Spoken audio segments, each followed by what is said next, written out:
আজ আপনাদের জানাতে চলেছি পীরে বাঙ্গাল মুর্শিদ পীর সাবির শাহ হুজুর কেবলা সংক্ষিপ্ত জীবনী।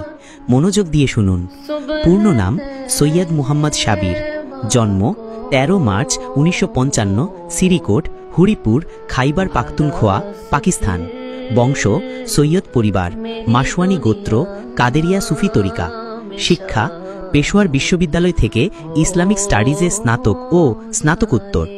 ইসলামাবাদে ইনস্টিটিউট অফ মডার্ন ল্যাঙ্গুয়েজ থেকে আরবি ও ইসলামিক স্টাডিজে 4 বছরের ডিগ্রি। আন্তর্জাতিক ইসলামী বিশ্ববিদ্যালয় থেকে দাওরা ও ফিকা শাস্ত্রে উচ্চতর শিক্ষা। রাজনৈতিক জীবন 1985 সালে স্বাধীন প্রার্থী হিসেবে নির্বাচনে অংশগ্রহণ করেন এবং জয়ী হন। 1988, 1990, 1993 ও 1997 সালে হরিপুরের PF 43 অর্থাৎ প্রাদেশিক সীমানা 43 থেকে নির্বাচিত হন। 1993 এর 20 অক্টোবর থেকে 1994 এর 25 ফেব্রুয়ারি পর্যন্ত খাইবার পাখতুনখোয়ার 18তম মুখ্যমন্ত্রী হিসাবে দায়িত্ব পালন করেন। 1997 থেকে 1999 সাল পর্যন্ত পাকিস্তানের প্রধানমন্ত্রী নওয়াজ শরীফের উপদেষ্টা হিসাবে ছিলেন। 2018 সালে খাইবার পাখতুনখোয়া থেকে সেনেটর নির্বাচিত হন এবং বর্তমানে পানি সম্পদ বিষয়ক সেনেটের স্থায়ী কমিটির চেয়ারম্যান হিসাবে দায়িত্ব পালন করছেন।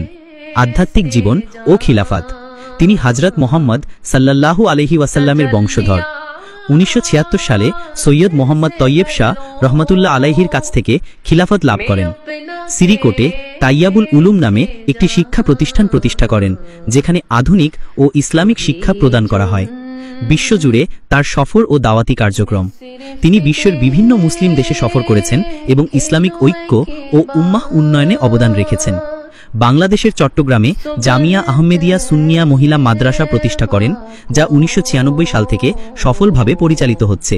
পারিবারিক জীবন পিতার নাম সৈয়দ মোহাম্মদ তৈয়ব শাহ রহমতুল্লাহ আলাইহি, মাতার নাম সৈয়দা সাইদা বেগম, ভাই সৈয়দ মোহাম্মদ তাহের শাহ।